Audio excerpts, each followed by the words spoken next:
Yo, what's up? What's the deal? Good morning to you from wherever you're viewing this live broadcast from. Um Give me 1 minute, man. Let me get my light situation right. So let me jump off like this real quick. But I'm still here though. Just want to get this light. Bing bong. It's on. What's the deal, man? It's your player upon the Bobby WAJ coming at you once again with another live broadcast. I want to say peace and blessings to anybody that's viewing this either currently or at some time in the future. I pray an abundance of protection, love, and all type of positive, a lot of positivity just manifest in your life, man. One thing we got to be more critical of is including God for those who believe in God, including God in our broadcast, you know what I mean, and spreading that positive energy and just uplifting individuals out there who believe in God, who subscribe to the thought of it being something or someone that's superior to us, whether it's in a universe, another galaxy, whatever the case may be. You know what I mean? Long as you subscribe to the thought that it's something that's beyond your understanding, that's in control and put all of this in motion. I just want to wish peace and blessings to you. Even those who don't believe in God, peace and blessings to you as well. Today, we're going to be talking about the situation with the young dudes from Hoova, as well as the little dude PF blank from BPS and that Rico, that indictment that they just got hit with. You feel what I'm saying? It's a very unfortunate situation, man. And the reason why I say that because the little brother PF blank from BPS, like myself when I was a child, the little dude was on a path of self-destruction. And we see that in this video here. I just want to show you this video and we're going to get more in depth to it. You feel what I'm saying? Let's get to the origin of what's really going on in the black community and how do we start holding individuals accountable? Because the United States government, they do all the shit that they tell other people not to do. They say you can't unalive people, but they are the biggest unalivers on the face of this earth. They say you can't indulge or engage in a distribution of narcotics, but they are the biggest distributors of narcotics in the world. They say that you can't do this and you can't computer hack. You can't do this. You can't put people under surveillance without a warrant or this, that, and third. But everything that they admonish us not to do or warn us not to do, the United States government do it. So a lot of what goes on in our community is directly influenced or created, engineered by the United States government. We're going to get into that, but I just want to show you this quick video about the little dude PF blank, man. The little dude been on a collision course with destruction. But coming from the communities that we come from, it's like nobody gives a F about the development and the success of our youth when a lot of these youth are just looking for father figures. A lot of these youth are just looking for love. A lot of these youth are just looking for compassion, understanding, guidance. But we all know the hood don't really, you know what I mean? Let's just get into it, cuz I'm still a little under the weather. I'm trying to, bounce back and all that. And I don't want to be too loquacious and all that, talk and all that. Let's get into the content.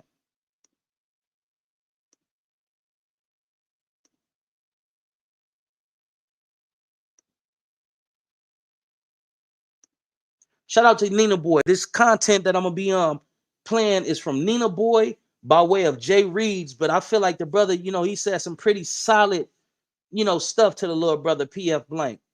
But let's get into it. A documentary, man, but you know what though? It's pretty much to promote for y'all youngsters not to jump into this game like my nigga, because at the end of the day, ain't nothing good behind this. Run it back. Just lost to jump into this game like my nigga, because at the end of the day, run it back. For y'all youngsters not to jump into this game like my nigga, tell them again, big dog. For y'all youngsters not to jump into this game like my nigga, because at the end of the day, ain't nothing. For y'all youngsters not to jump into this game like my nigga, because at the end of the day, ain't nothing good behind this.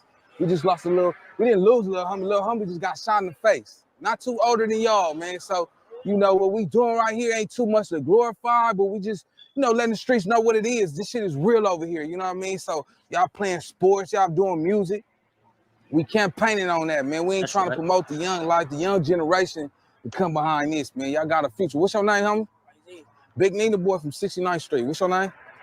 You from BP? Oh, you a gangbanger? Yeah. All right. Big Nina boy from 69th Street. How old is you though, my nigga? How old are you?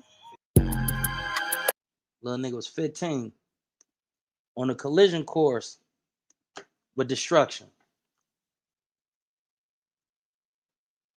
I was that little dude. May not being him, I was a little bit more, you know what I mean? I was at that age and time, I was already into some gangster shit, if you know what I mean. Not gonna Keefy D myself. But I was into some gangster shit at the age of 15. 15 going into 16, man, they snatched me up off the streets. Hold on, man, this light in the background is kind of like fucking with me and throwing me off. Hold on, don't go nowhere. We gonna get into some content, man. We gonna get into some content. We most definitely is about to get into some content and not the nonsense. I'm gonna tell you some shit that's gonna stimulate your conscience. So don't go nowhere. Let's get into this. Let's get into this real shit. We gotta get into the real shit, because it's gonna be another PF blank out there. And a lot of people who are coming from where we come from, they don't understand the dynamics of what the fuck is going on. Me going into 15 going into 16, they took me off the streets for a crime I didn't commit and locked my ass up for 5 years, 8 months. For some shit I ain't have no involvement with. But I thank and praise God, because we got to always be able to extract the positive out of all negative. That's called being stoic. If you can be stoic, it ain't too much in this motherfucking world that can break you, shake you, or get you off your motherfucking game. Learn how to be stoic, homie. Everything in life, yes, it comes with hardships and challenges. But if you can be composed and in control in the hardships in the same manner that you can when everything is going your way, if you can still have that type of stance, if you can have that type of disposition, and you can have that type of mind frame, ain't too much that can fuck with you. You want me to tell you how I know? I lost the person that mean the most to me in my life, dog. And when I thought I was gonna go crazy, when I thought I was just gonna give up and I thought I was gonna spaz out, I said, nigga, get to your Zen moment. Nigga, I started drinking Remy and Hennessy every day. Nigga, I said, nigga, that shit ain't gonna work. Nigga, that shit ain't gonna help you. Get to that motherfucking Zen moment. And I had to face myself. And I had to dig deep within myself, do some introspecting, homie, in order to tap into that part of me that was resilient, that was in control, that was composed. So I'm not just on this thing just talking out the side of my neck. No, I'm speaking from experience. Things that I done personally experienced or I done witnessed. But it's another PF blank out there. And if we don't reach him, he gonna fall a victim to a trap too. When I was 16, by the grace of God, man, I was able to encounter some solid brothers. Jerome Johnson, that was my teacher in Los Padrinos. Jamaico Elder, that was another teacher in Los Padrinos. Brother Ed Collins, that was my counselor up in NH Adurgy. And I'm saying all this for a reason, because we all have to go on our end. Hear me out, cuz on PJ, I'm telling you some profound shit. A lot of people say, yay, respectfully, you talk too much. You casting your pearls before swine. Not everybody on this motherfucker is swine. Some of these people are individuals who are navigating through something called life. So this shit is beneficial. It benefits them. It resonates with them when I come on here and I tell you the things that I be telling you. Boom.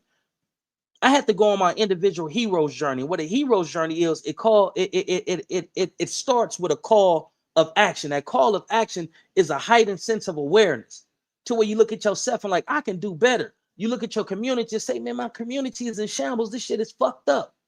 And then you embark on that journey. And when you get on that journey, the first thing that you're going to encounter when you cross that threshold is a challenge. Niggas, you really about this? It's going to test your faith.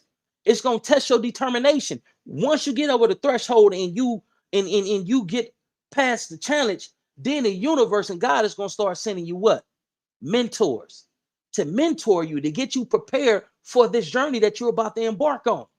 And then what comes? Adversaries, additional challenges, and we'll get into all that shit later, right? But by the grace of God, man, I was able to encounter these amazing brothers. Brother Jerome Johnson shared with me an analogy on how to catch a wolf. And this is akin to how to create destruction and disorder in the Black community. We're going to get into that. Hold on, let me share this, man. This is how you successfully catch a wolf, right?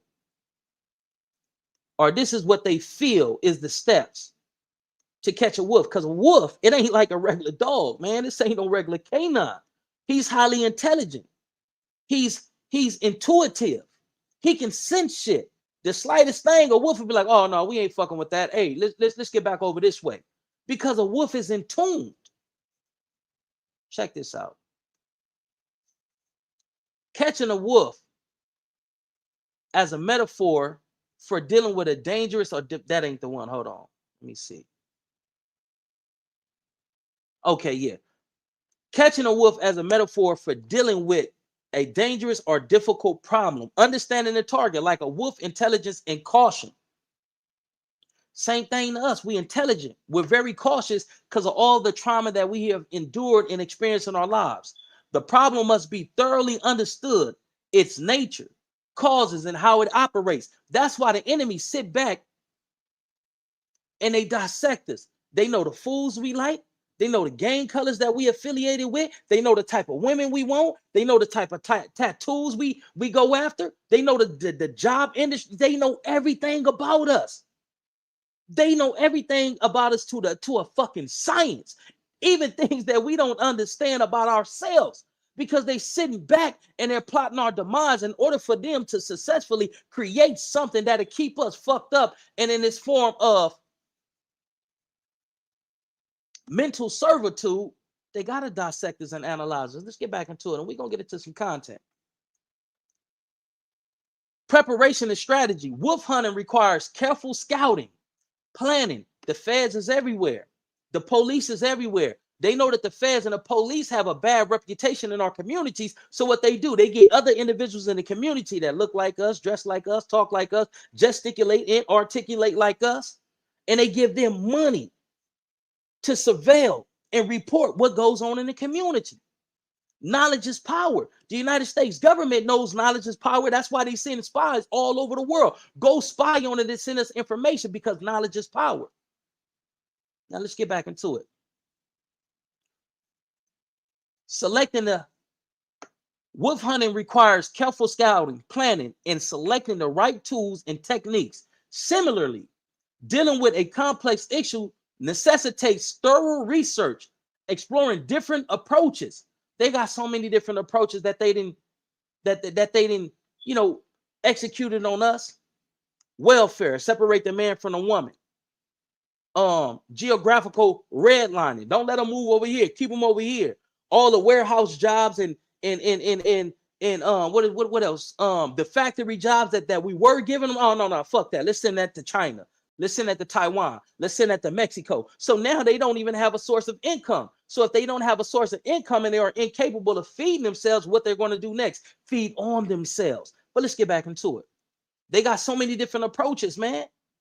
The crack cocaine, and it's been scientifically proven that crack cocaine was created in the basement of UCLA 10 years. The person who created crack cocaine said 10 years before the cocaine or the crack cocaine epidemic, we had monkeys in the basement of UCLA piping up, smoking crack cocaine. So they got different ways of attacking us. HIV/AIDS. Did you not know that crack cocaine makes a person more susceptible to catching HIV and AIDS? I can name at least 20 crackheads that they say, "Oh yeah, you know Wooty Woo got AIDS. Oh, you know Wooty Woo got AIDS," because it compromises the immune system. It's so many different ways that they come at us, and we're not even conscious to it. But let's get back into the content. Similarly, dealing with complex issues necessitate thorough research, exploring different approaches, and choosing the most suitable method. Patience and persistence. Wolves are wary and may avoid traps or calls initially. Tackling a tough problem often demands patience, adaptability, and ability to persevere through setbacks. Target and weakness. Hunters exploit a wolf's natural habits and behavior. Effective problem solving involves identifying vulnerabilities and using them to your advantage. Now let's get into the analogy right here. Here go the analogy right here that I learned about how wolf catchers effectively catch wolves. They use their demise to catch the wolf. So what they do, they know that wolves can sense blood from far away, and wolves has a love and an obsession with blood. So the analogy that was provided to me by Brother Jerome Johnson, right? So they'll put blood on a razor. They'll put blood on a razor and they'll put blood around the razor, right? So the wolf will come. He loved blood so much that he started licking the blood. Then he get closer and closer to the razor. And as he's in his obsessive state and in his possessive state of licking the blood, he don't even understand that now he's currently licking a razor. And the blood that he licking is his blood from licking the razor. And he licks the blood and licks the blood, but the blood is his. The more he lick, the more that he lose, and then he dies from his own cravings, from his own obsession. So they just did this raid, right? Or not a raid. Yeah, they did a raid. They did this Rico indictment, so on and so forth, on the Hoovers, as well as the little dude, you know, he got caught up in PF4 blank, right? But let's get into the statistics. Y'all go after these brothers who are in a situation in an environment to where the only thing that we can benefit off of is the things that's readily accessible to us. But let's get to the root of the problem. Hold on. I know I may seem a little this, that, and third, but they go after the individuals. And I'm not justifying what they doing or what they did, allegedly. I'm not justifying that. I'm not justifying that at all. But I'm saying if we have a chicken problem, the chicken keep getting into our garden, right? The chickens keep getting in our garden, but you know it's a hole in the fence right there. Nigga, patch up the motherfucking hole. So we ain't got to keep on coming in here killing these motherfucking chickens and crying and, oh, we got a chicken problem. The chicken come over here, it's eating the tomatoes, it's eating all our vegetation, it's eating the corn, it's eating this and that. We got a chicken problem. So we're going to assemble a team and we're going to go out there and unalive all the chickens that we can unalive. So now we got a problem with the chicken because the chickens is coming over. My nigga, it's a hole in the fence. Go patch up the motherfucking hole. Did you know that at least 60 to 70% of those young sisters out there that was, you know what I mean, doing what they was doing out there on Fig, and not just Fig, but up in the Bay, up on the East Coast, all these sisters that they call ex-workers, you feel what I'm saying? Did you know that 60% of them, 70% of them come from DCFS, come from foster care? So we ain't going to address the major issue, right? So the feds will hold these brothers accountable, but the feds won't hold DCFS and CPS accountable for creating these women who goes out there and sell themselves. So we ain't going to talk about the trauma that they endured in foster care. We ain't going to talk about that. We gonna bypass that because that's too much accountability. The feds then went and got the dudes in the streets, but the feds won't go and get the monster who create the young women who go out there to the streets and become imped. P-I-M-P. You get what I'm saying? I gotta watch my words, right? So we'll prosecute them. We'll start a campaign to go against them, but we won't start a campaign to go after DCFS and CPS that's converting these women into ex-workers. Let's just get into the statistics of it, cuz. Don't take my word, cuz. You know what I mean? Here it is right here. Unfortunately, a significant number of girls who have been in foster care become victims of trafficking. According to the National Foster Youth Institute, it's estimated that 60% of child trafficking victims have been involved in the foster care system or the broader child welfare system. Research from states like New York, Connecticut found that 80% of girls involved in human trafficking, put a T in front of it, have a history with the child welfare system. Let's read a little bit more to get a better understanding what's going on, because they go after these misguided and misdirected young men who are doing what they see is something that's a typical and normal practice in our community to get money. We'll go after them, but we don't go after the system that fuel both parties, that fuel the young man who engage in criminal elements, and fuel the young sister who subject themselves to that way of living. I'm trying to be very, very meticulous with my words, man, because these is the type of conversations and these is the type of topics that I address, and then my page start getting flagged, and it's always some ramifications for talking this level of realness. It is important to clarify that this statistic doesn't imply that all girls in foster care become goddamn. Hold on.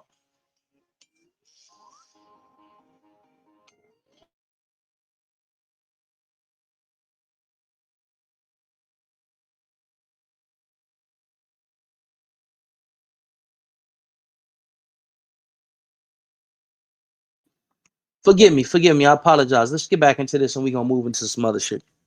It's important to clarify that statistic doesn't imply that all girls in foster care become ex-workers. However, it does highlight that girls who have experienced foster care are disproportionately vulnerable to becoming victims of ex-trafficking. Traffickers often target individuals who are considered vulnerable, and children within the foster care system are frequently targeted due to factors like instability, lack of strong support system, and prior experience of abuse and neglect while in foster care systems. It's a $4 billion lawsuit going on in Los Angeles because of situations like this. The individuals that was put in charge to protect these young folks was victimizing them, raping them, taking advantage of them, making them go to other individuals and do the same thing to them what they did to them. It's a system that they create. So instead of correcting the system, instead of correcting the problem, they rather correct the peoples who are the most affected by the problem that they allow to exist. That ain't crazy to you? That ain't something that we need to start paying more attention to? That ain't something that we need to start becoming more proactive in? Why we don't have no say so in who is elected to be the head of DCFS, Dennis Smith, doing a terrible job.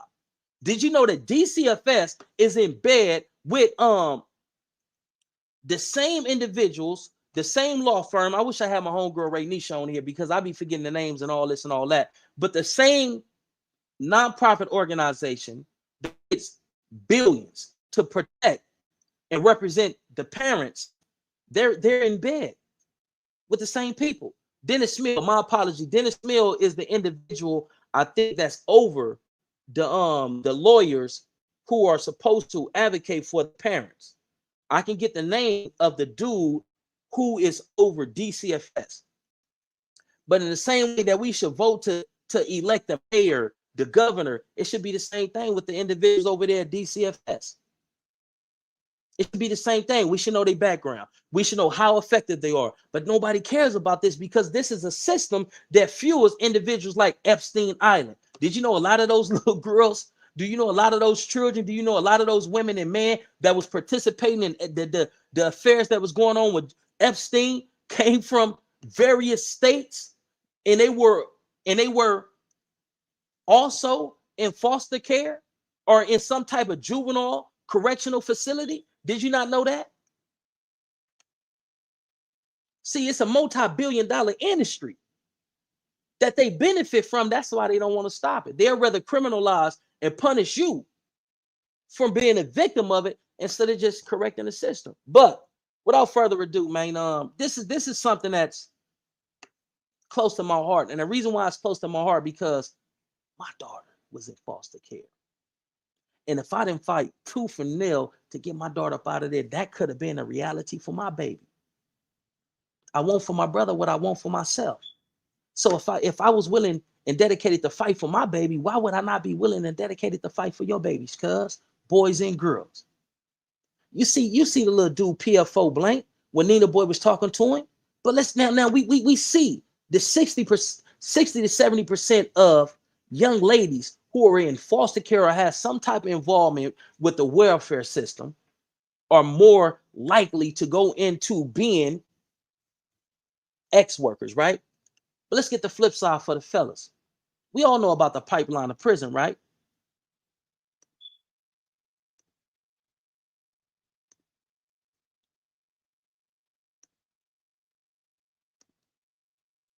So this right here, while there isn't a single universally agreed upon percentage for how many boys in foster care turn to gangs and crime, it is a significant concern with high rates of involvement in the juvenile and criminal justice system.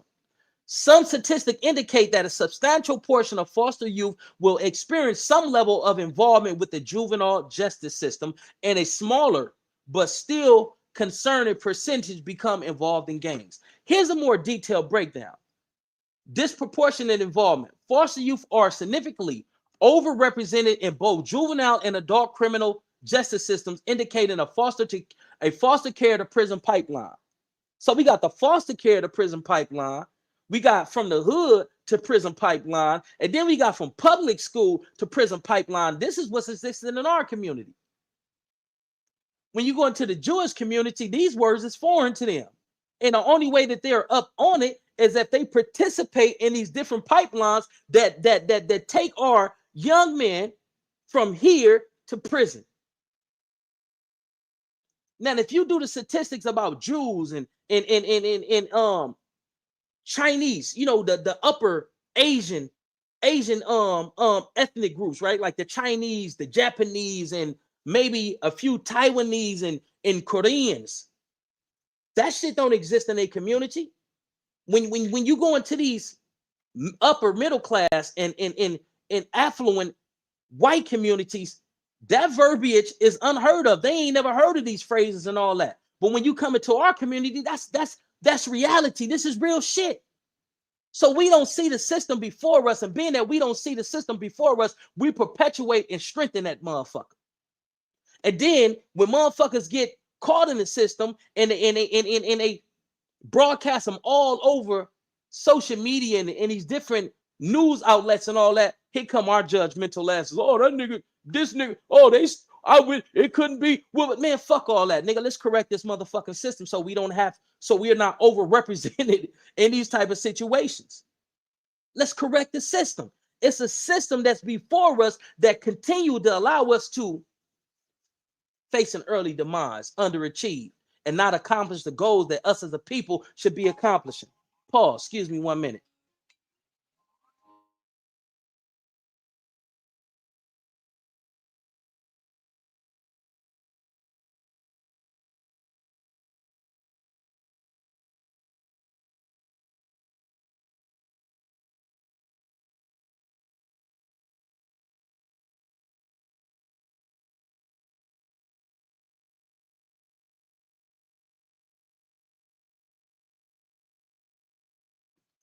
Yeah, man, I apologize, but yo, top of it to my nigga Bank Star, Andre Christian, unique in every way, much love and respect. Chat room goon, much love to you, The gentleman, much love.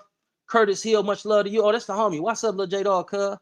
Mike Santana, much love to you. Mario Ross, much love to you. Mark Courage, Jonia. Oh, that's the homie Pooba. Pooba, what's the deal, cuz? Much love and respect. Mookie Moore, much love and respect to you as well. You know, you my nigga. Mo's TV Reloaded, much love and respect to you. Skinny C, much love and respect to you. Johnny Robinson, much love and respect to you. The gentleman, everybody, much love and respect to y'all. My bad, I slightly lost my chain of thought.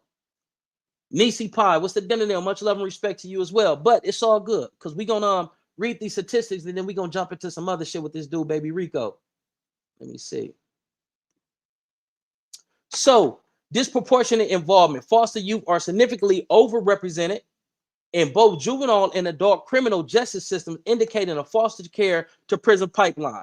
Justice system involvement. An estimated 25% of former foster youth will be arrested within 2 years of leaving foster care. Gang involvement. Studies suggest that a notable percentage of youth involved in gangs have a history of foster care placement. Potential factors. Factors contributing to this connection include the trauma and instability experienced in foster care, lack of consistent support, and the challenges of transitioning to adulthood without the adequate resources. Is it safe to say that DCFS, CPS, whatever they call it in your region, is a big detriment to Black folks? Yeah, we need to start addressing this shit. We need to hold DCFS, CPS, whatever the fuck they call it where you from. We need to start holding these motherfucking bloodsuckers accountable, homie, because what they're contributing to our community and our youth, it's not nothing of value. Do you know that some foster care workers, parents, they get $600 a day? So y'all can afford to give this individual $600 a day to maintain your system, but this single mother who's on welfare, you only give her what, $600 a month? $800 a month, maybe $1,000 a month, $500 in food stamps. With those wages, she can't support herself and them children.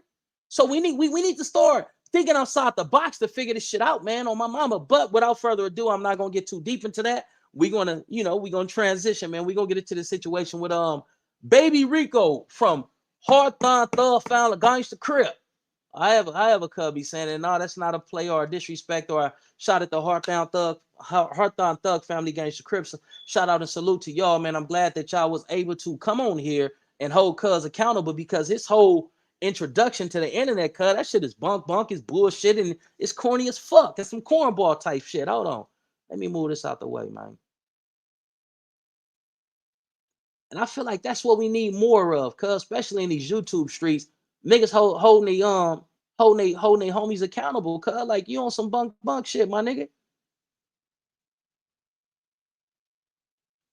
So let me cue this up. How y'all feeling, cuz? Before we get into that, how y'all feeling, man? Like I just got over a cold. So this is what I'm gonna say to anybody that's out there watching, listening, keep you some hand sanitizer or some motherfucking alcohol. You know what I'm talking about? And anything you touch, man, sanitize the motherfucking hands, dog. And I know sometimes we be moving fast and all that, man, but you got to understand this, homie. Some people have underlying health conditions. Some people, especially our people, we don't regularly go to the doctor. You pay all this money per month for medical expenses and all this, but you only go to the doctor at least once a year. That's for some people, at least once a year. Some people's is every 3 years. Some of us, especially when it comes to STD checking and testing and all that, we don't get checked.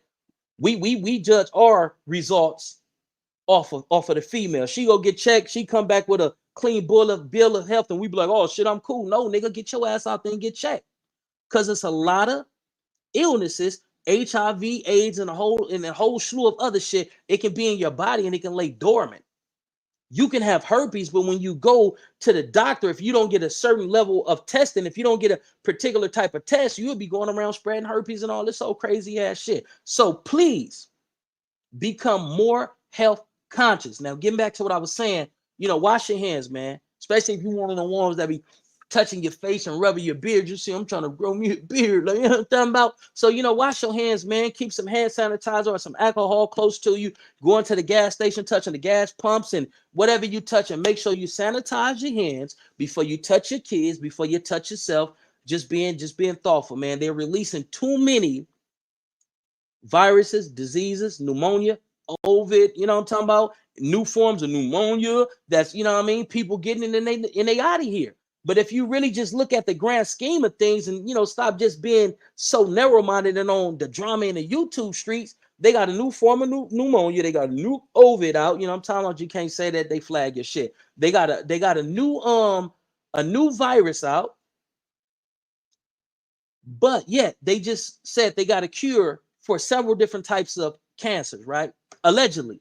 I got to be careful with my words because they be flagging my shit on my mama. Allegedly, like, right? But this is the thing.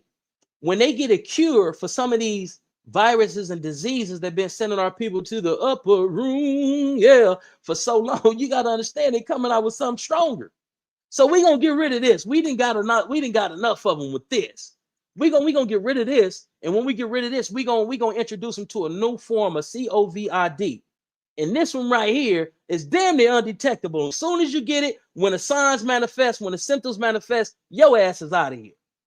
So they trying to get you out of here quicker. They trying to, let's get them out of here. Population control. They got videos of Bill Gates saying, "Oh man, the best thing, man, your stupid ass up." Forgive me. Let's get into the next content, man. This is about baby Rico, Hawthorne Thug family, gangsta crib. See, that's why niggas got to be careful on this internet, dog, because this shit can really be like Pandora's box. But being that a lot of us have identity crisis and we don't know who we are as men, women, or whatever you identify as, you feel what I'm saying? We feel like we can get relevance by coming to the internet. So this is Rico's homies protesting and saying that, you know what I mean? Fuck baby Rico, nigga. Come to the street. Why you ain't here though? Why you ain't here though? Why you ain't here, bro? Damn. 18792, so ain't none of that. We don't do no internet niggas, bro. Never heard of him. Never heard of Cuz. Cuz out there shaking ass on the internet. Never. ain't come around, cuz. We finna go to the cemetery next. We see dead people around the smoke box, nigga. Nigga on the set. It's a no-go, baby Rico, cuz. Damn, Bitch ass nigga. Fuck, baby Rico, nigga. Come to this year. Why you ain't here though? Baby Rico, what you do to them dudes, man? Because they on your head, like, I mean, you was on the internet popping it respectfully, like, you know what I mean? I don't got no problems with you all this and all that, like, you feel me? But I'm gonna call a ball, a strike, a strike. Hold on, brother Andre Christian said, I'm guilty. I don't go to the doctor unless I almost can't walk. I'm working out now. That's, hey, man, that's my player partner, man. That is my player partner, LD. Got an abundance of love and respect to this amazing brother. This brother is an avid pursuer of peace. I just recently did well, I didn't do it. Well, I'm gonna do a video on a video that this brother did, and you know, it's all a lot of love, you feel what I'm saying? And it's not necessarily the brother, you know, Andre Christian LD. I love this dude, right? But he did a video that was talking about you know, pretty much black and brown unity. Me personally, I feel like black and brown unity is a myth. And us as black people, we're so kind, so loving, so forgiving, and so benevolent that we come to the aid of any and everybody. You get what I'm saying? So on the video, you know, the brothers with the brown community, and they're saying that it's you know, harmony and it's peace amongst black and brown. And my thing was this, right? The only time that Hispanics fuck with us, I don't even like to say the term brown because I'm brown, they're tan, beiges type of complexion, and that's no disrespect, no sub, right? But the only time that they fuck with us is when they can benefit, when it furthers their movement and agenda. When we're going through things with law enforcement and fighting for civil rights and fighting for recognition and fighting for reparations, they were the biggest opposers of reparation for black folks. Big, not you specifically, but you know, my people. So why do we always feel the need to jump when they're in a position to where they need help? But when we fighting for reparations and civil rights and all this and all that, you look around, we don't see none of the Hispanic community that be saying, hey, we need help, we need the blacks to come out. And why, when we're fighting for a better form of living for ourselves, our healing, and our community, you all are not on the forefront. You all are not you know what I mean, out there fighting with us. You feel what I'm saying? So I feel like in regards to that, we have to make a significant amount of improvement, and they have to start reciprocating if they want our help and want our assistance. And I feel like us as a people, we got to get in a position to where we're like the Republicans, right? The Republicans is going to side with, go with, vote, veto, and subscribe to anything that's rooted in the preservation of white folks and their political party. Black people got to get on the same thing. What's our goal? What's our objective? What's the steps to get there? So if nothing aligns with the preservation and the amelioration and the progression of us, we're not fucking with it. Oh, these people want to, nah, we ain't fucking with it. How can we benefit? Every race look at it like that. They don't fuck with the blacks because in the blacks' plight, in the black fight, they can't benefit from it. So they say, fuck it. And here we are as black people. Hey, man, the Hispanics need help. Oh, yeah, man, let's go over and get him some help. No, fuck that. That's just me. Until they can reciprocate, until they can come and fight side by side with us, until they can stop making all these videos and you know, going into their community and mistreating blacks and all this shit, man. Fuck all that, man. I'm for my people. And I know all skin folks ain't kin folks, and I know every brother ain't a brother, you feel what I'm saying? But for those who the message resonates with, for those who are vibrating on the same frequency, man, I'm for my people, man. But let's get into the content. Shout out to my player partner Lowdown, man, Andre Christian, man. Listen, this brother is a phenomenal fucking brother. Semi like a mentor of mine. I ain't gonna even lie to you. You feel what I'm saying? I fucks with him. Sometimes we may agree to disagree, but at the end of the day, that's big bro. And if anybody fuck with big bro, we on your ass. You feel what I'm saying? But much love and respect to my player partner. Let's get back into the content. Man, what the fuck, baby Rico do to piss these game banging ass niggas off, man? Hold on, I'll get back to the other side. Let me see. I'll go back. I think I just tapped this.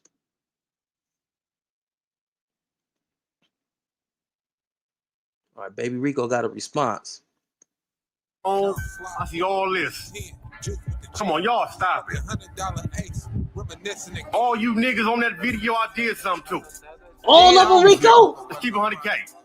Let's keep 100K. What's going on? Y'all niggas victims, cuz. On Prairie and Rosecrans, y'all really victims. But don't pop it on here. On SAC, don't pop it on here because people paying attention. Y'all playing police games on Prairie Avenue. You know what type of time I'm on. Dead homies, nigga. All y'all victims. Everybody on that video, dead homies, niggas are victims. What did you do to these guys, baby Rico? What the? All of them victims? This is crazy. You have Rosecrans, nigga. Nigga Snow. Don't thug on you, cuz. They gotta get it together, man. This shit like nigga do anything. They ain't got no morals. Dead homies, nigga. You know you a bitch. You come on, man. Get it together, man. On Prairie Avenue, nigga. On Thug Honey, nigga. And that's bomb, nigga. Keep my name out your mouth. You not like a nigga bitch or something. Oh, pause. See, that's a violation of the 48 laws of power, because the 48 laws of power teach those who subscribe to it and who follows its teachings, right, to destroy an enemy completely. So you saying that these niggas is victims and all this and all that? Clearly, you ain't ruled with a. Clearly, you didn't rule with an iron fist. Because if you victimize all these cats should be up under your tutelage and your leadership. Especially if you was marking them out and you just a big dog like that in your section. How did you allow yourself to detach or separate from your hood, from that movement, and allow them to assemble a team that's saying now that you are the individual who has been victimized and you is the individual who's not welcome back to come over there? See, people, we got to be strategic, homie. When we out there calling ourselves the big bad gangster man and all this and all that, you know, as a kid, I told you stories about how I was the baddest young nigga on the honor side, and I used to be fighting niggas and chasing niggas home and taking niggas money, and people be complaining to my daddy and all this. And my daddy had a conversation with me. He say, listen, son, you don't want to be that bad motherfucker out there that shot up and, you know, you within inches of death and don't nobody want to call the ambulance for you. Don't nobody want to help you. Don't nobody want to do this, that, and third, because you didn't created too many enemies and you got motherfuckers hating you. So a lot of niggas, cuz they be trying to be big, they be trying to be bad, macho, and mark niggas out, but you don't understand the actuality of your actions. And this may be his karma coming back to bite him in his ass, because all y'all victims, cuz I done victimized all y'all. You should have been a little bit more strategic in your victimization of your homies, cuz your enemies should be saying that about you, not your homies. Your enemies that you victimized and punched on and all that, they should be coming to the internet and saying, whoop, whoop, whoop, and all this and all that. But your homies is doing that.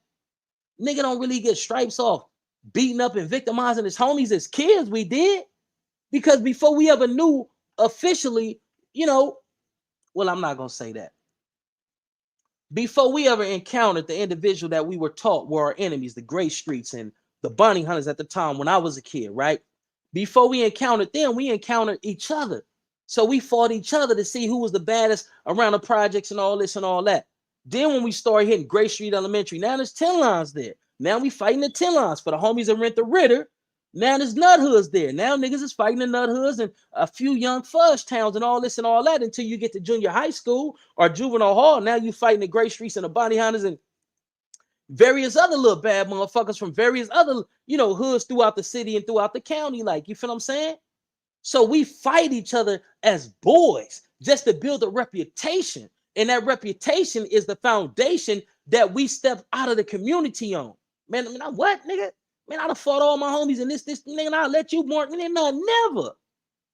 Nigga don't get stripes off being a grown man, marking out and bullying and victimizing your homies. Nigga, that ain't cool. That ain't fly, nigga. That's bunk time.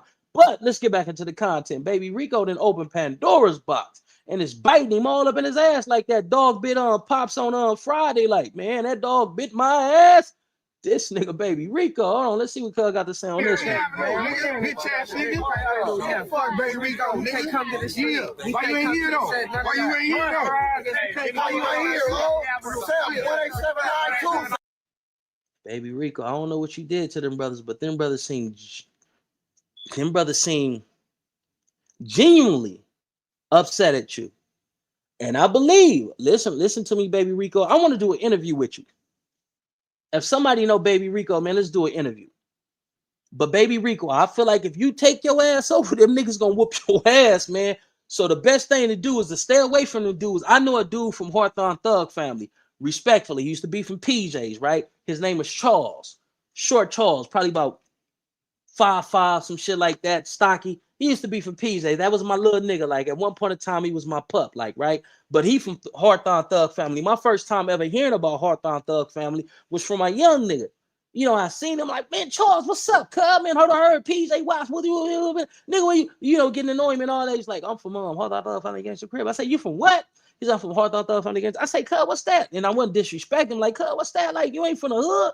He like, no, cuz, I ain't from the hood because of whoopie whoop and this, that, and third. I won't go into the reason why he changed from being from PJs to being from Hawthorne Thug family gangsta crib. But Charles, if you seen this or if anybody know my nigga Charles from Hawthorne Thug family gangsta crib, tell cuz to holler at me and we gonna see, can we get a safe escort for baby Rico to go back on Prairie Avenue and handle his candle. We just want to make sure that the brother is safe and that he can get safe passage so that he can come over there and properly handle his business. You feel what I'm saying? My nigga Charles, forgive me for using your government, my nigga, but I forgot what your hood name is, cuz. But Mac In on your Kim folks, man. I want to do an interview with this nigga, baby Rico. Baby Rico, what's up with you, cuz? Anybody that's tapped in that know baby Rico, man, tell cuz to tap in with me, cuz, and let's do this motherfucking interview, man. Cause you know, inquiring minds want to know. God damn, man. Hold on, man. That ain't it. That ain't it for the baby Rico show, man. We got another one, cuz. We got another one, cuz. This is crazy. Big Hub, what's up, big homie? Much love and respect, cuz. That's my player partner, man. That's my OG homie right there, man. Big Hub's is a good nigga, man. So this is Snowman from Perry Avenue Gangster Crib, 111th Street, talking about baby Rico. This is another video presented to you by Damn Homie. Damn Homie. Hold on, man. Before we get into this, man, I want to know what y'all feel about this lady named Damn Homie. In my my first year, excuse me, in 99, my first time, and he was a Mexican. What? Who was a Mexican? Hold on. Let's Pop About It TV says in 99, my first time, and he was a Mexican. Baby Rico was a Mexican? Hold on, Let's Pop About It TV say trash. Freedom Boulevard said looks like his whole tribe is against him. He said he victimized it all. He said he victimized all of them. You know what I mean? You gotta destroy an enemy completely or find an intellectual way of manipulating his mind so that he can become. Come on, man. Y'all research the laws of power. Mr. Nice One says you would need them one day. Now look. Freedom Boulevard says, LOL, Bobby, you're funny for that. Funny for what? I'm cooling. Andre Christian says, I'm pushing on the administration, letting them know they can't divide and conquer. I mean, I can dig it. But what's going on with those illegal immigrants? Because I believe y'all was protesting against ICE, or y'all was speaking against ICE, but big dog, they came here illegally. You know what I mean? In your respective field, everybody must have a license to operate, right? You got a license to operate. That's one of the prerequisites, right? Boom. You have to have a license to operate, right? And you have to have a certain level of protocol and awareness in your respective field.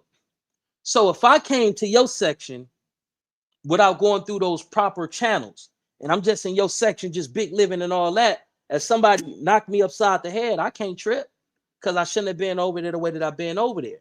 If one of your homies come to me and say, look, listen, yeah, man, it's cool and all this and all that, man, but you know, You ain't hollered at nobody to come over here so that we can make sure that you cool, safe, so on and so forth. You didn't go through the proper channels to come over here, so we're going to respectfully ask that you go back to the PJs.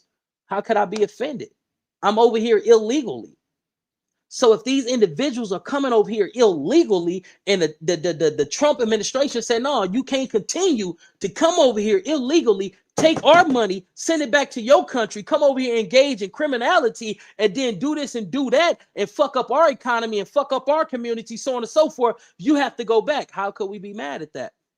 And for the ones that do come over here and they're productive members of society and they've been here 10, 20, 30, 40 years, that's enough time for you to get your documentation and your situation right.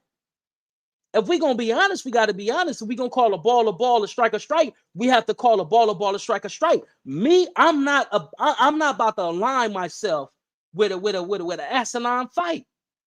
That fight, that movement is rooted in it's just rooted in craziness. So we're telling the United States government, you're wrong. You shouldn't send illegal immigrants back. We shouldn't do that. Why are we doing that? But Mexico is the biggest deporters of illegal immigrants. So when their people to do it to other people, the Hondurans, the Guatemalans, the Belizeans, the Haitians, and a slew of other countries, they go to Mexico looking for a better living. Mexico say, no, the fuck you ain't. Man, go round all them motherfuckers up, separate them from the babies, do this, do that, burn this, take this, and send their ass back to their countries of origin. When Mexico do it, it's cool. But when America do it, it's a problem. Like, come on, we got to make sense out of this shit, man. Mexico is the biggest deporter of illegal immigrants. Mexico is the biggest haters of illegal immigrants. But we want to give these individuals that's over here compassion when they country ain't giving other countries compassion when people seek refuge in their nation. Like, come on, man. The hypocrisy behind that shit is crazy. It's asinine. It's to me dumb as fuck. The way that they're separating the kids, that's fucked up. I don't agree with that. I feel like it should be a more humane way of getting that done. But the overall goal that the Trump administration is executing, we can't get mad at that. Since the influx of illegal aliens or illegal immigrants have came into the United States of America, mostly in California and the western states and all that, how has that affected the job market? Let's talk about that. How has that affected our communities? Nobody want to talk about that. It's all good. But this sister right here, man, damn homie, I like to have a conversation with her. Because I want to know, why are you so obsessed with Black gang culture? Like, what's your obsession with our communities and our culture? Like, why are you so obsessed with that? You know, she had hit me and said, oh, I'm Russian, I'm this, that, and third, whoopty whoop and all that. Why you don't go do more content on Russians? Y'all know why? Because other races, ethnicities, and nationalities, they don't highlight and showcase their dysfunction. We do. It's a whole market for it. I said that before. You feel what I'm saying? But we're going to get into the content, man. Is that the same gang that Rico's from? Well, Baby Rico is, as far as, you know, dealing with Baby Rico, man, you know, let's run that back. As far as, you know, dealing with Baby Rico and keep on understanding, you know what I'm saying? Is that the same gang that Rico's from? I mean, who knows? There's probably some people that know how to do it, you know what I'm saying? But, you know, we just going with the flow, you know what I'm saying? It's just trying to keep unity and keep on understanding, you know what I'm saying? Is that the same gang that Rico's from? This bitch is a cold. Forgive me, man. But I got to call a baller, strike. This bitch is a snake.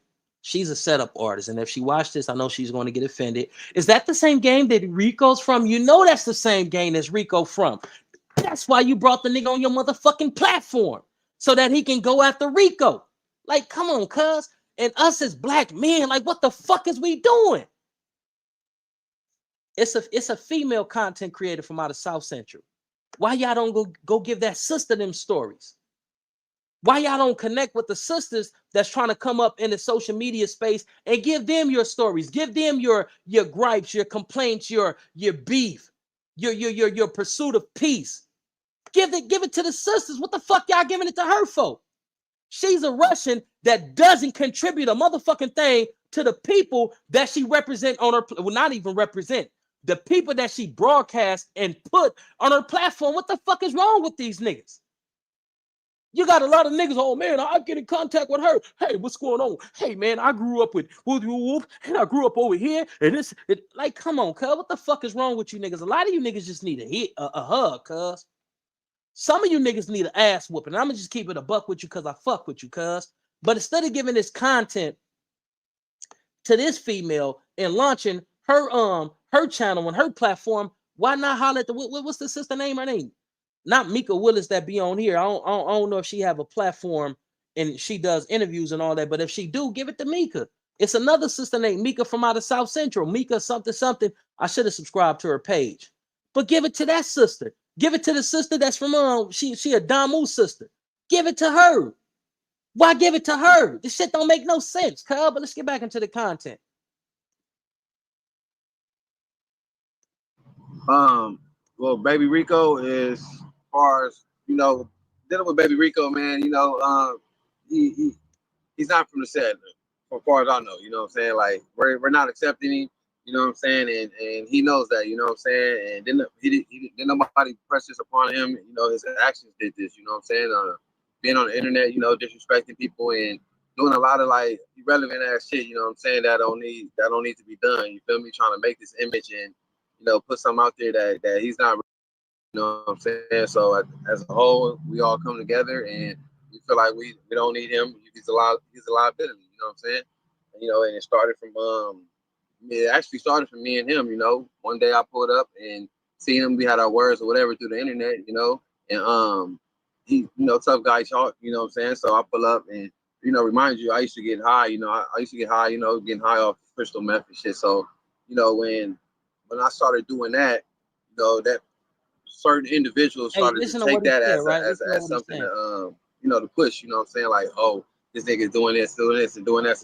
When I started doing that, you know, that certain individuals started to take that as something to, so I pull up and, you know, remind you, I used to get high, you know, I used to get high, you know, getting high. See, this is the thing, right? Half of them just want her attention. I don't know why. Like, she's not like that attractive to be like, damn, I just gotta, like, hell no. What the fuck? Man, we got sisters, man, that this lady can't even hold a fucking candle to. Man, we got some fine ass sisters out there, man, that's podcasting and all this and all that. Man, some sisters that got natural beauty. Man, they wake up, brush their teeth, wash their face, cut on that camera, and you be like, God damn, God then sent me an angel. He sent me an angel. Yes, he did. I'm just saying, man, we got some fine ass sisters out there, man. Even with their natural hair all wild and wiry and all this type of shit, man. We got some fine ass sisters out there. Man, get in that sister good graces, man. Listen, baby. Look at baby. Honestly, is this the type of female that you'll see on the streets and be like, damn, man, I gotta shoot my shot at baby. Like, no, baby ain't that on PJ. Look at her, cuz. I wish I can blow it up so you can see her. She don't really have any attractive attributes or features about her that I have a nigga like, damn, I just gotta like, no, cut the fuck. Let's read a few more of these comments. Mike Santana says, damn, homie is a female Adam. Nothing but negativity, dysfunction, and confusion. Oh, my mama. Pineapple Juice says, these dudes only doing it because they look at her like a sex symbol until she's not a sex symbol, cuz on crib. Let's Pop About the TV says, I don't care how a woman look. If she trying to live off my clout and I get nothing but staring at balloons, get out of here. I agree with you, brother. Hey, dumbass says, on Jesus Christ. Let's Pop About the TV say, ask her what she wake up looking like. Oh, my mama, what you wake up looking like, baby? Because there's some sisters out there, man. They just wake up and beautiful. Breath stinking and all that before they and all that. Like, damn, baby, your breath stink, but you fine as a motherfucker. You get what I'm saying? I'm just keeping it a buck with you because I fuck with you. Like, you feel me? Some fine ass sisters out there that's trying to break into this industry. Let's support them sisters, man. because some of these sisters, they'll come at it from a mother's point of view. They'll listen to you, they'll get all the drama, but they're gonna give you some suggestions too. They're gonna throw a little spirituality in there. It ain't gonna be all about, you know, you creating additional situations and create misfortune for you, your gang, your family, you know, so on and so forth, man. The way that sisters address a situation, especially those sisters that's in tune, man, it ain't nothing akin to it. I'm just keeping it real with you because I deal with you, man. Hey, dumbass says real shit. Daniel Mitchell said, I agree, man. We don't need her, man. Like Kim Folk just said, man, she's another Adam 22 that's trying to infiltrate the culture. You know, she had told me something. Hold on, let me see if I still got the messages that she had told me. You know, she had said some slick shit and all this and all that. Like, you feel me? But I ain't trying to be arguing with no motherfucking female on no fucking social media platforms. Like, hold on.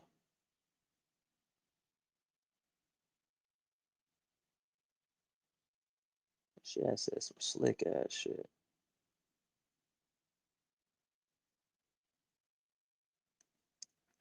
So this is what she said. People ask me to interview them.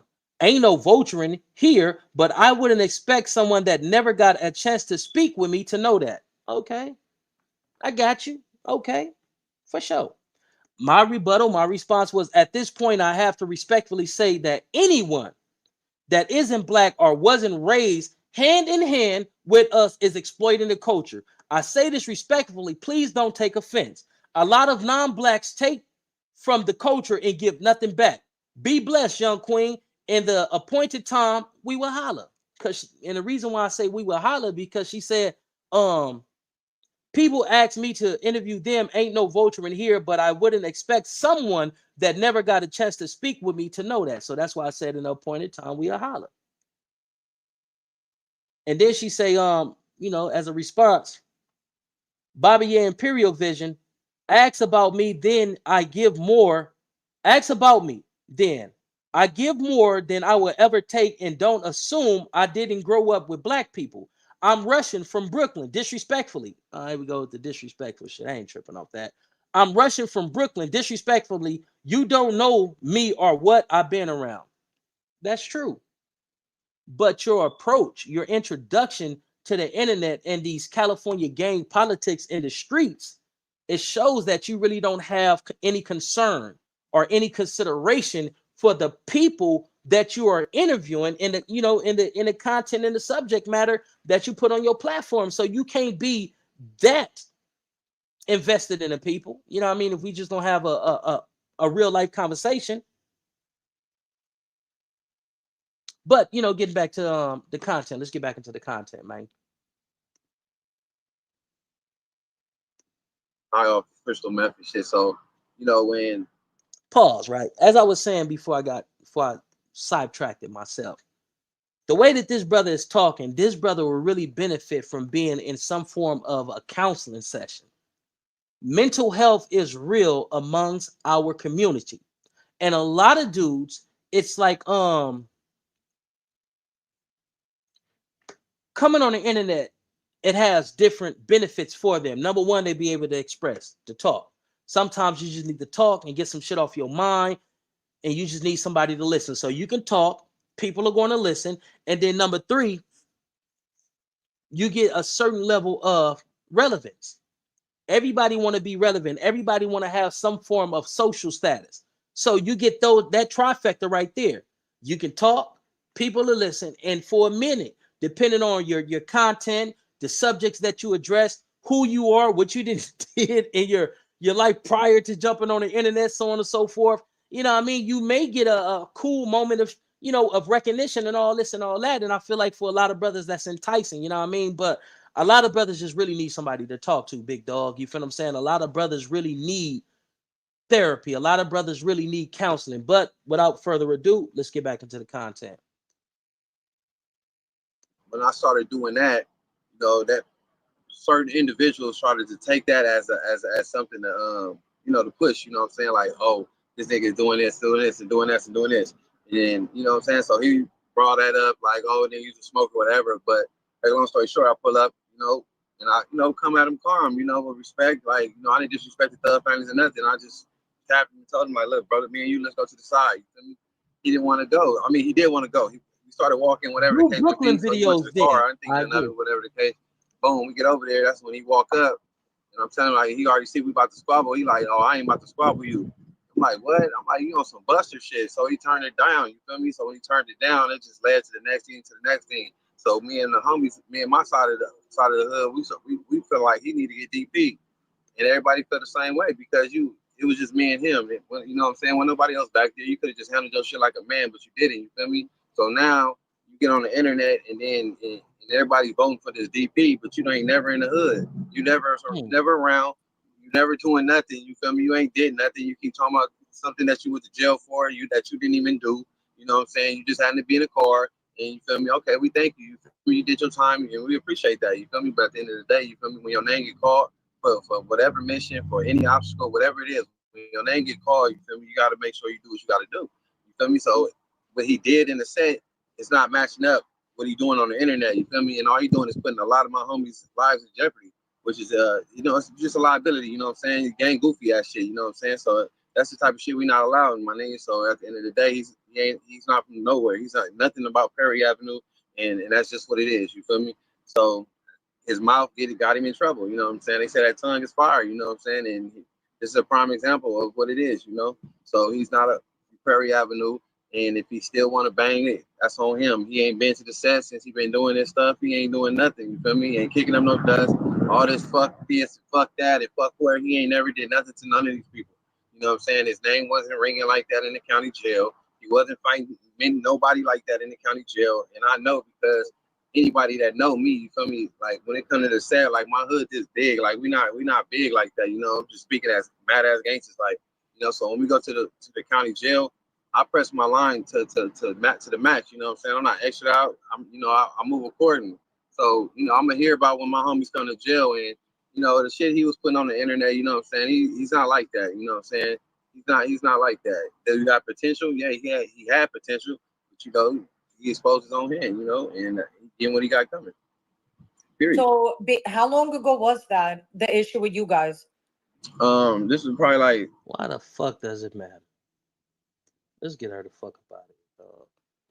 We're gonna read a few of these comments, and I am going to get the fuck up out of here. I'm working on the script, but I told y'all that a lot of people want me to do a review on Popeye's movie. I've been kind of ambivalent about that. I've been, you know what I mean? I've been kind of like, should I do a review on that? Should I stay away from that? You feel what I'm saying? Like, but a lot of people want me to do a review on it. If I can get 5 people to say do a review, I'll do a review on it. You feel what I'm saying? Let's pop about the TV, say this is why I think they hated on me, because to be honest, he was making a weight for herself on the internet. I don't know about on the street, but to see a person at the hood day. All right. The gentleman says she likes staying a safe distance from the content she covers. She won't mention Brooklyn shit at all. I can dig that. Let's pop about the TV says, and now say he ain't from there. No grown man going to let people put hands on them. Some niggas would. C-Mac. They summoned C-Mac for a DP. He went to his hood. He got a DP. Me, I'm not beyond reproach. I'm not beyond a DP, but if a nigga want a DP, man, it gotta be some solid shit on PJ. Gotta be some solid, rock solid shit. If I fuck up and I committed transgressions against the laws or protocols, so on and so forth, and niggas say, "Cuz, you gotta come get your DP," I'm going to go get my DP. Yeah. And after we handle that DP, my nigga, we gotta get down. My nigga, we got to get down. My nigga, we got to get down. My nigga, we got to get down. You feel what I'm saying? Like if niggas DP you, okay, cool. Then catch them one by one, and shit, nigga, do your thug thing. Like, you feel what I'm saying? But I don't engage in behavior to necessitate a DP. You know what I mean? I keep my motherfucking nose clean, and you know what I mean? I do me, man. I ain't never been DP'd in the prison or on the streets and none of this and none of that. Not saying I'm bigger than a program, you feel what I'm saying? But I just don't put myself out there to even let a motherfucker play with me with no DP type shit. Like, you feel what I'm saying? Like, you know what I mean? If a motherfucker want to DP me, okay, we can get into the DP type situation. Like we can do that. But it's going to be ramifications, going to be consequences and repercussions behind DPing me. And I'm not saying I'm bigger than a program. I'll take the DP, but it's just not gonna stop there. Mike Bailey says DP on the streets is crazy. DP in prison is crazy. Nigga, what the fuck you in there doing for niggas to come in a controlled environment and say, hey, my nigga, we got to DP you? What the fuck? If you thugging how you supposed to be thugging, any form of a DP is crazy. Most TV, well, I did get DP in the pen. Let me just be honest, but it wasn't really like a DP, like, right? This is what it was. A dude from Gray Street named Bullet, shout out to Bullet. He came to the yard. The homies, they got word that when he was on B yard, where a whole lot of the reputable hub and dub homies was at, when he was on B yard, the nigga had did some shit that he wasn't supposed to do. This is Ironwood State Prison. It's like 0506, like, right? He from Gray Street. He ain't from PJ's, but I look at it like, nigga, it's the hub and the dub. This nigga is this, and this nigga is popping it like he this, that, and third, but ain't knowing that, you know, word and can't throw it that this nigga ain't right. The nigga had a brother that was on the yard from Westside, BPS, and he was in a building with a reputable cat from Gray Street named Turtle. Rest in peace to Turtle. So he was in the building with Turtle. So I tell my nigga Fats, rest in peace to Fats. I tell my nigga Fat Cat, you know, One Vine Entertainment and all this and all that. So I tell Cuz, like, man, we about to get this nigga up out of there. We about to fuck this nigga up. I say, listen, Cuz, this is what we gonna do. I created a plan on Mike. I say, listen, holla at your homie Baby D, you know, get Cuz away from Cuz. And nigga about to fuck this nigga up on PJ crib. Like, nigga about to, man, he gotta go. Fuck it. If this nigga wrong, he all bad. One of the reputable homies say he got kite, he got word, he got a kite, or he got word from B Yard that this nigga was all bad. What the fuck is he here for? Nigga, fuck that. This nigga gotta go. And they was saying, oh man, well, you should have brought it to the homies and wooty woo woo, because it could have played out like this. Because the nigga from BPS, he came to the homie and was like, hey, Turtle, hey, why your homies jump my brother and roll up my brother and wooty whoop and all that, and that could have turned bad. Man, fuck that nigga. If the nigga all bad and he needed to be got, it needed to be gone, the nigga got, and the nigga got gone. Oh man, you can't be bringing that YA shit up here, man. Fuck that YA shit, nigga. This gangster shit. I noticed that with a lot of these old cats, right? When they get a young nigga that's about that shit that they taught us, and he about that and he's standing on that, they be like, oh man, dude. Like, no, nigga, this is what y'all taught us, cuz. And I had to check my Uncle Bumberjack on that shit, cuz, because this is what y'all instilled in us. And then to hear that you got friends from over here and you was over here and the homies was gonna, you know, get at some cats and you're like, oh man, that's my junior high school friend. I'm like, nigga, what the fuck y'all teach this shit to us for? If niggas gonna be getting passes and niggas gonna be selective politicking and all this and all that for, what the fuck y'all introduce us to this way of living for if niggas is gonna be living like this? So me coming from YA, I ain't give a fuck. If the nigga down bad and a reputable homie got word from another reputable homie that the nigga down bad, the fuck we need to have a meeting for? Fuck it, this is a executive decision. I'm making this decision. Cuz gotta go. PJ Crip, he out of here. Facts. Get Baby D away from him, and I'm about to break this nigga jaw. I'm about to try to put him to bed.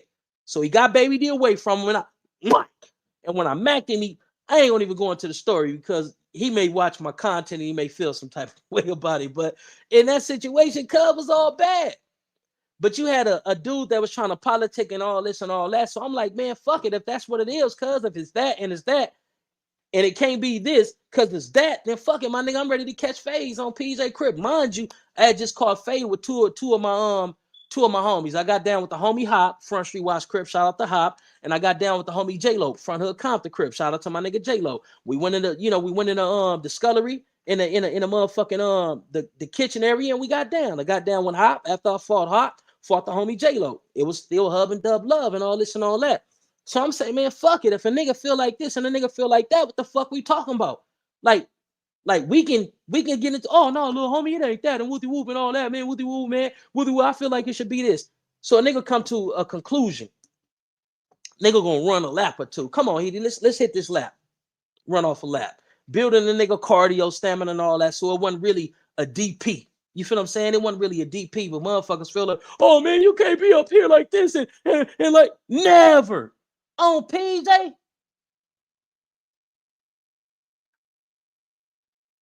Nah, cuz the tall, skinny homie J-Lo from Front Hood, cuz. Nah, cuz, fuck nah. Oh, my nigga. Hey, on PJ. Hey, listen, man, I got a big homie on PJ. You see what cuz said. Listen, I was there. RP. Oh, man, come on. I don't get on this internet and be lying, but God, hey, RP, man, you remember RP was there for all that on PJ when we rode the nigga up off the yard. RP was there when I got down with the homie J Lo and the homie Hop from Front Street on PJ. He was there for all that. But RP, did you remember J Lo, right? Tall youngster, cuz kind of skinny, was with the business and all this and all that. You knew cuz died, cuz. Hold on, cuz. Nah, hold on. Now I gotta tap in with some additional hub and dub representative, cuz, to see if that's the homie J Lo that a nigga was in Ironwood with. Hold on.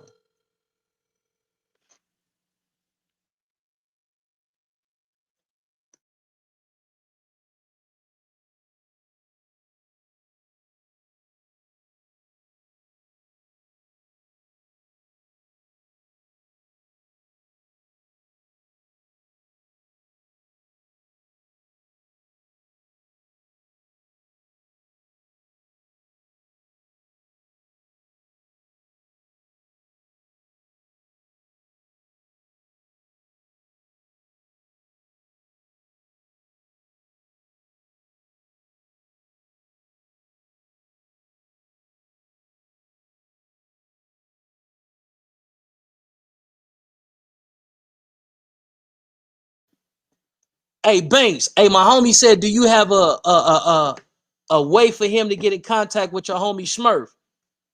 I just told cuz I'm about to mute this.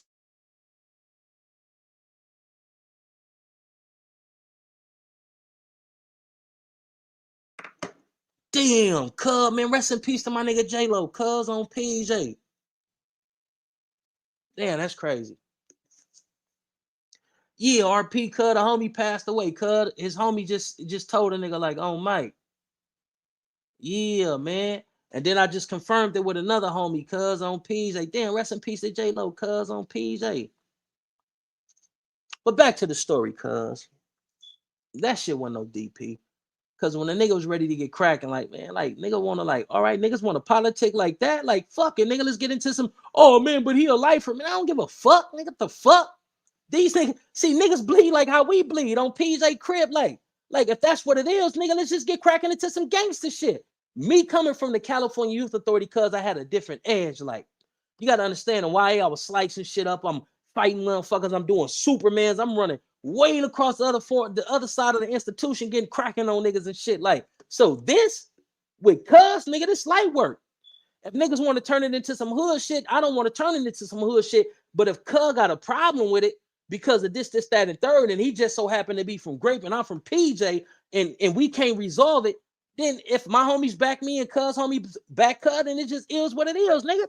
We all gonna go to the hole. We all gonna go to wherever the fuck we go to when we fuck up on the yard. Nigga, we all gonna go there on PJ Crib. But when motherfuckers seen how adamant I was and how willing I was to resort to violence, the dynamics changed. Like, you feel what I'm saying?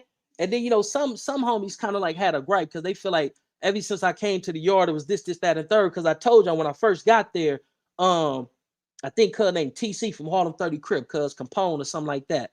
Cub banged on a nigga hard as a motherfucker, like on PJ Crib, like coming on the D yard, you go past some type of mechanic shop or some shit like that. So they going whoopie whoop and all that. So they banging on the new niggas. Like, man, I'm from PJ Wash Crib. I ain't turned up or none of them. Like, PJ Wash Crib. West Side Harlem 30 Crib. Woo and all that. Like, what? Like, all right, for sure. Like, I see you over there. Like, you feel me? This me coming to the yard. So when I get to the yard and all this and all that, man, I ask the homies like, hey, cuz, a nigga named Whoopie Whoop, or a nigga that fit this description from Harlem and Whoopie Whoop and all that. And the homie like, yeah, what's up? Like, and I tell him like on PJ, this is what it was like on Mike, and that shit, that got resolved, but that was going to potentially be a situation. And then when I had a misunderstanding with Fobone, shout out to my nigga Fobone from Neighborhood 40 Crib, when me and Cuz had a disagreement, I don't go get my homies from the hub and dub. Cuz said that he wanted to fight and he wanted to go in the classroom and fight. Fucking nigga, let's go to the classroom and fight. And why? Hey, we don't go get our homies. Like, if a nigga say he want to get down and it's an opportunity to get down in the cut, nigga, you do that. So I'm not knowing, but man, this nigga probably got like 15 neighborhoods. Like, so the homies on the other side of the yard, they're like, cuz, what's up with the little homie? Cuz, why you over there walking with the neighborhoods? Like, you feel me? But we trying to go to this the school area. Mr. Yancey or whatever cuz name was, he was gonna let us in to get in there and squab and all that, because I had all his homies and I ain't got no homies with me. It's just certain homies. Like, no, something don't seem right. The homies start coming across the yard, and the ones that was on this side of the track, they came like, what's up, cuz? Like, what's cracking? And that's when everything, you know what I mean? And the homies like, no, cuz, you can't be doing that, man. You got to let the homies know, because if them niggas were to jump you, we got to run across the field against gunfire and this, that, and third, cuz, to come to your aid, cuz. We don't do shit like that and all this type of shit, man. But I wasn't on that, but I learned. I ain't get DP. Ain't nobody put their hands on me and all this and all that, but I learned just from being a young rider and having real homies around me. Like, nah, listen, check this out, little homie. I know you would do whooping on, so on and so forth, but it's protocol. It's like this, it's like that. And when it's like that, whoopty whoop whoop. We love and admire that you're willing to get down anytime, any place, but you know, it poses a risk to the homies, and you don't want to be the type of young cat that's so wild that you're a liability, because you can crash out and it'll be this, that, and third for you. It makes sense. So then, from then on in, if it was a situation, well, I ain't gonna lie. I ain't gonna lie. Because after the situation with the neighborhoods, cuz, and the homies like, no, nigga, you can't be doing that, and what you got to do this and all this. I was supposed to include the homies. Listen to me, cuz, on PJ. I was supposed to include the homies when I made that unilateral, that executive decision to roll a nigga bullet up off the yard. I was supposed to tell the homies, cuz, on PJ.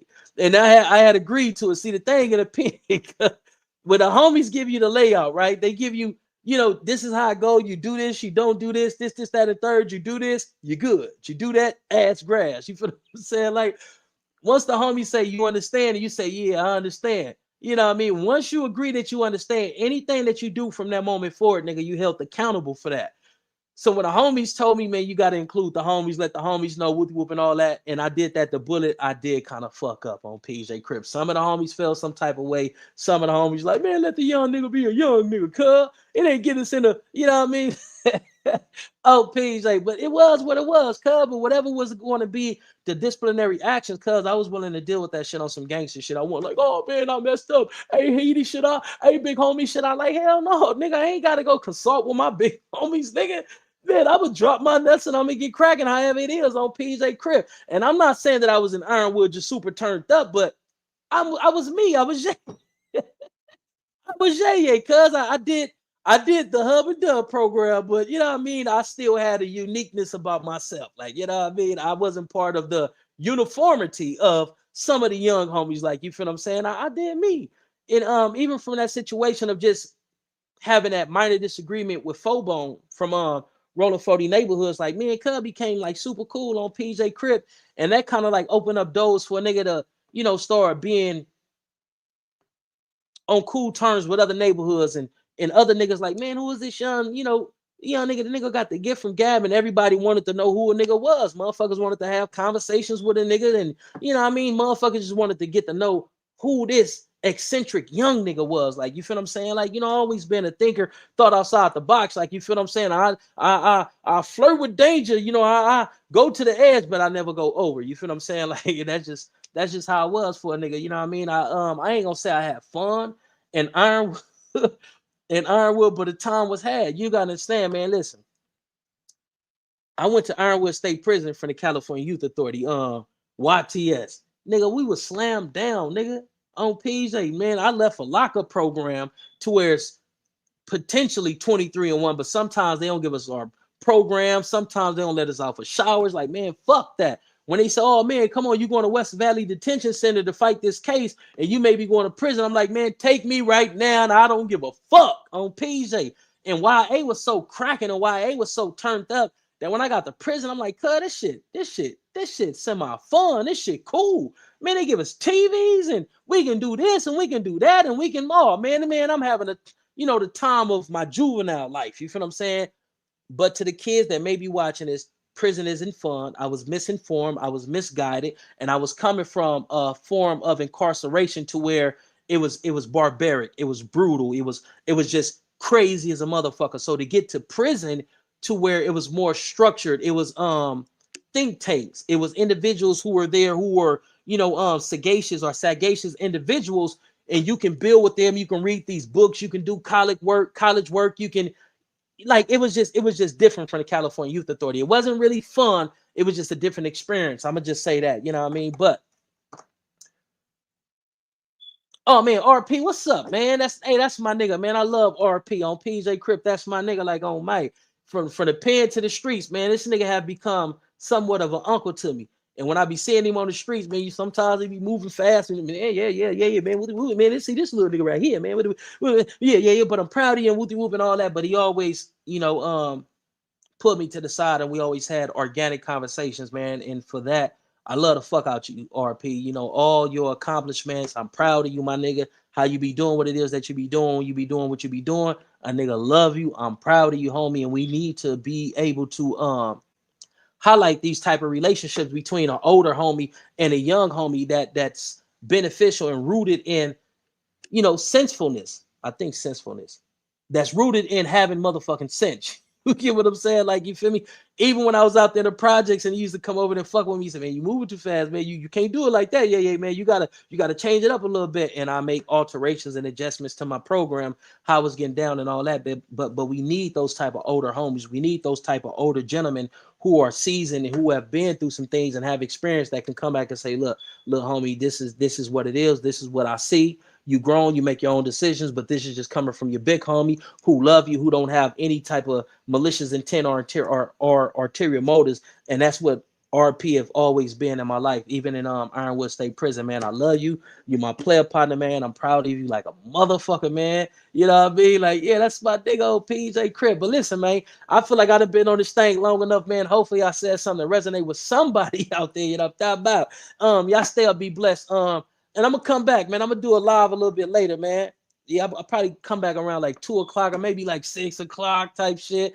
Cause I really want to cover this video with my nigga Lil Rob and my player partner from 1180 East Coast and all this and all that. But y'all stay up, be blessed. God bless y'all. Too black, too strong. We all we need, we all we got. Rest in peace to my nigga J-Lo, Front Hood, Compton Crib. Cause shout out to my nigga Hob. Shout out to everybody that I have mentioned in this broadcast. It's all love. Bullet from Gray Street. I didn't mean no disrespect, brother. You feel what I'm saying? I heard that that you had became paralyzed or something like that, man. I'm sending love. I'm sending prayers and all this and all that. Cause if you want to have a conversation, I am open to it. I will say I apologize for the way I treated you in prison, but we were gang banging. We signed up for that. But if there is an opportunity to move forward and grow from that, I would love to seize that opportunity. Y'all step and be blessed. It is your player partner, Bobby WAJ. And without further ado, man, I am off this thing. Now, y'all step and be blessed. I love y'all, cuz I'm gone.